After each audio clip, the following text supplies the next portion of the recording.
Di tahun 2021 ini, Indonesia sempat mengalami gelombang kedua pandemi COVID-19.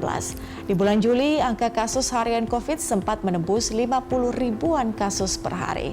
Kala itu kematian akibat COVID juga mencatatkan rekor tertinggi. Hampir semua rumah sakit COVID pun penuh, bahkan warga kesulitan mendapatkan oksigen.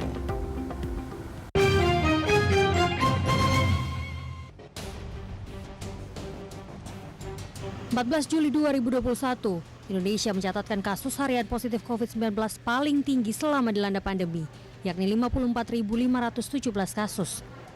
Kasus baru corona di tanah air tersebut menjadi yang tertinggi kedua di dunia saat itu.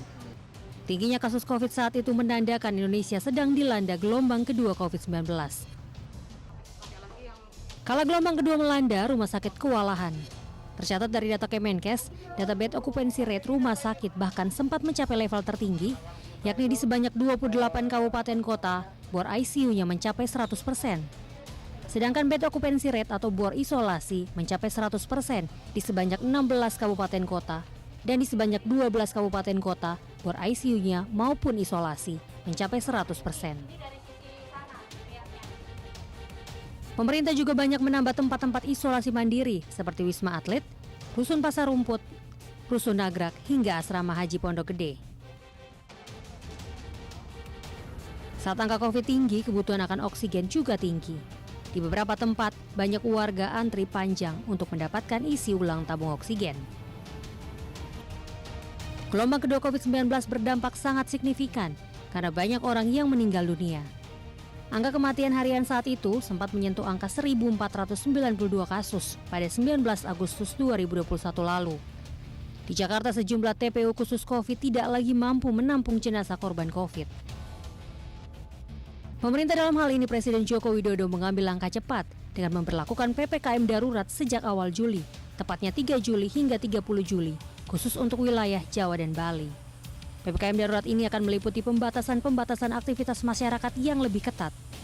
Menurut Presiden Jokowi, langkah tegas tersebut diambil pemerintah dalam rangka menekan angka penyebaran COVID-19 di tanah air yang berkembang sangat cepat.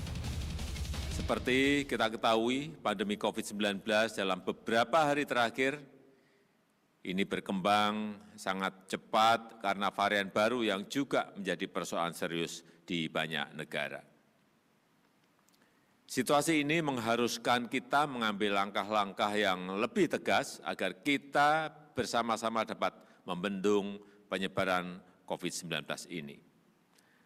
Setelah mendapatkan banyak masukan dari para menteri, para ahli kesehatan, dan juga para kepala daerah, saya memutuskan untuk memberlakukan PPKM darurat sejak tanggal 3 Juli hingga 20 Juli 2021, khusus di Jawa dan Bali.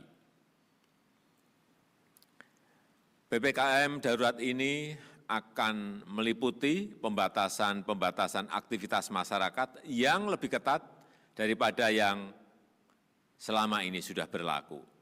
Saya minta masyarakat berdisiplin mematuhi pengaturan ini demi keselamatan kita semuanya.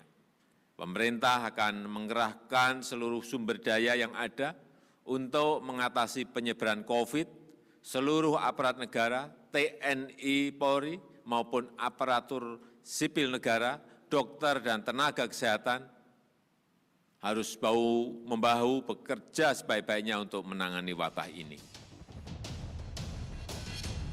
Sejumlah aturan dibuat untuk menunjang penerapan PPKM darurat, seperti penerapan 100% work from home untuk sektor non-esensial. Seluruh kegiatan belajar mengajar dilakukan secara online, serta penutupan tempat ibadah dan fasilitas umum. Hal tersebut bertujuan untuk membatasi mobilitas warga di luar rumah.